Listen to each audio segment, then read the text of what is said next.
Senator Rubio, you said in the last debate that ISIS is the most dangerous jihadist group in the history of mankind and that it will take overwhelming U.S. force to defeat them. Can you specifically tell us what you mean by overwhelming force? Well, first we need to understand who they are. So I've got a blast from the past. An article from the New York Times, dated May 14th, 2011, entitled, Secret Desert Force Set Up by Blackwater's Founder. Now, out there in Abu Dhabi, in the United Arab Emirates, a plane carrying dozens of Colombian men touched down in the capital. They were whisked through customs by an Emirati intelligence officer. Then the group boarded an unmarked bus and drove about 20 miles to a military complex in the desert. The Colombians had entered the United Arab Emirates posing as construction workers. In fact, they were soldiers, emphasis added, for a secret American-led mercenary army being built by Eric Prince, the billionaire founder of Blackwater Worldwide, with $529 million from the UAE. Apparently, Mr. Prince resettled there in 2010 after his security business faced some legal problems here in the U.S. He was hired by the Crown Prince of Abu Dhabi to put together an 800-member battalion of foreign troops for the UAE. This is all according to former employees on the project, American officials, and corporate documents obtained by the New York Times. Goes on to state that the force is intended to conduct special operations missions inside and outside the country being the UAE.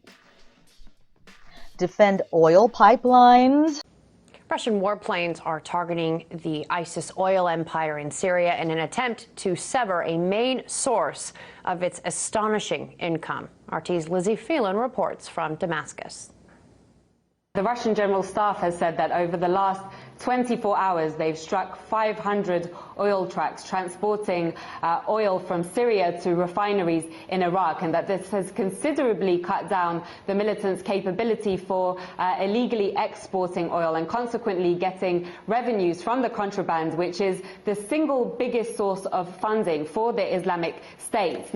And skyscrapers from terrorist attacks and to put down internal revolts. Let me repeat.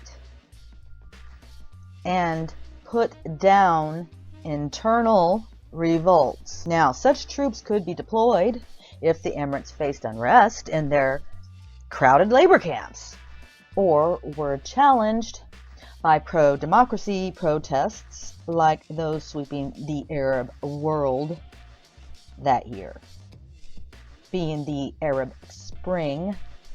So, by pro-democracy protests, they're talking about protests by a country's civilian population. Now, the rulers of the United Arab Emirates, they don't feel that their military is adequate enough. And they also hoped that the troops could blunt the regional aggression of Iran, the country's biggest foe. How long has there even been a UAE? I.e., the United Arab Emirates. How long? The training camp located on an Emirati base, they're calling an Emirati base, named Zayed Military City. It's hidden behind concrete walls with barbed wire. There are photographs, and I will leave links in the About section, of course. There are photographs showing rows of identical yellow temporary buildings used for barracks and mess halls. And guess what else? A motor pool.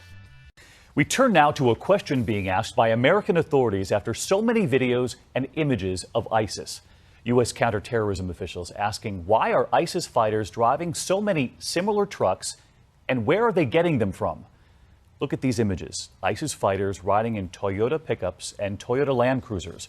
Authorities now asking the automaker, can they help officials figure out why ISIS has so many Toyotas?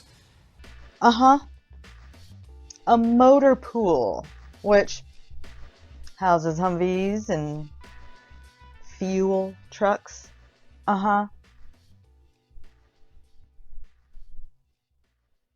What a coinkydink. I mean, it is December 10th, 2015, and they sure do have a lot in common with the embattled ISIS, don't they? Well, these Colombians that were hired to be military contractors for the fledgling country of the United Arab Emirates, along with, guess what else? South African and other foreign troops. Seems as if they were trained by retired American soldiers and veterans of the German and British Special Operations Units and the French Foreign Legion, according to the former employees and American officials.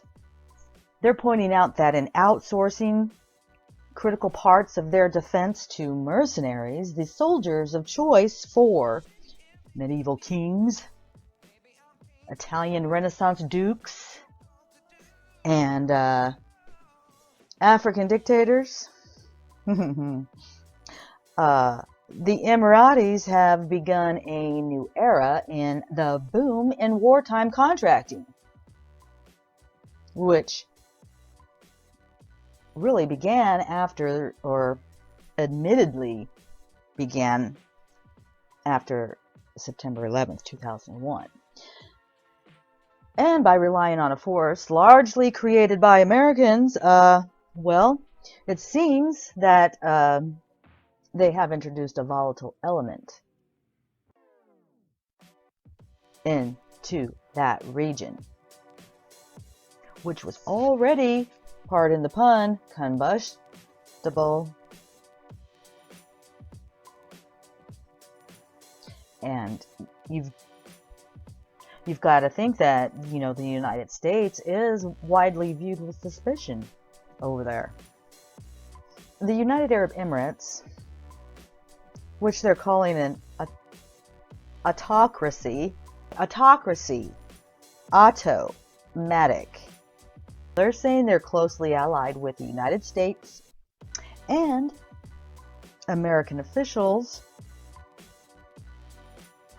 indicated that the battalion program had some support in Washington.